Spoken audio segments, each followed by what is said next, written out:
Bonjour à tous et bienvenue dans la 7e et dernière partie de ce MOOC consacré au carburant routier. Dans les 6 premières parties, on a détaillé les essences et les gazoles. Reste dorénavant à parler du GPL.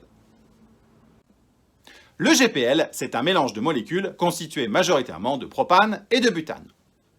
Le propane est l'alcane le plus simple avec 3 atomes de carbone et le butane a 4 atomes de carbone. Dans la réglementation NFEN 589, voici comment est défini le carburant GPL.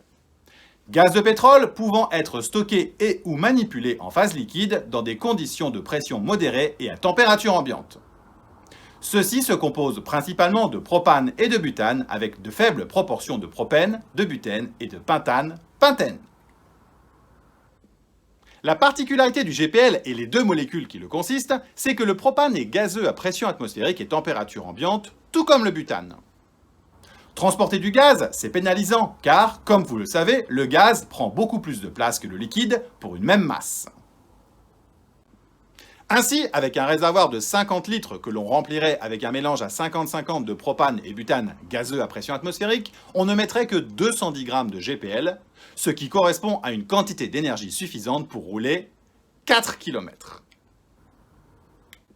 Donc, nécessairement, pour stocker davantage d'énergie, il faut que ce mélange propane-butane soit sous forme liquide.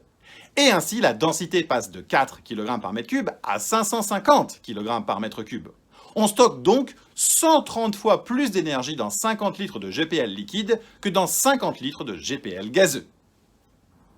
Ainsi, dans un réservoir de 50 litres, on peut stocker jusqu'à 27 kg de GPL.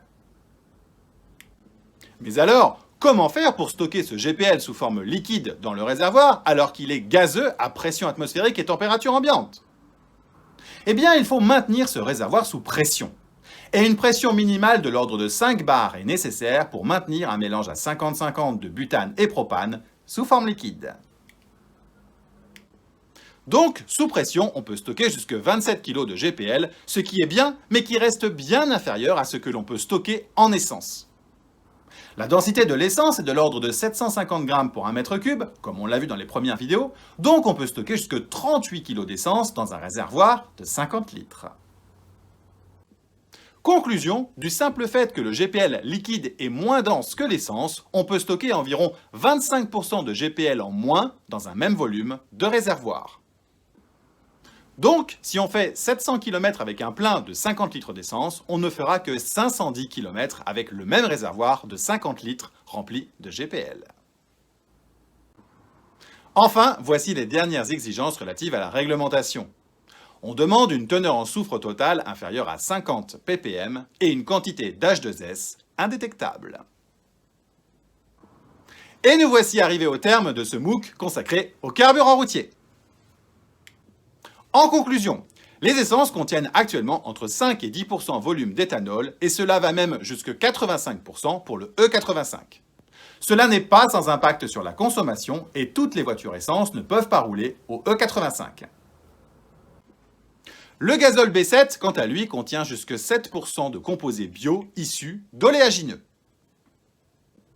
Enfin, le GPL est un mélange de propane et butane que l'on doit stocker sous pression pour avoir une quantité d'énergie suffisante pour avoir une autonomie raisonnable.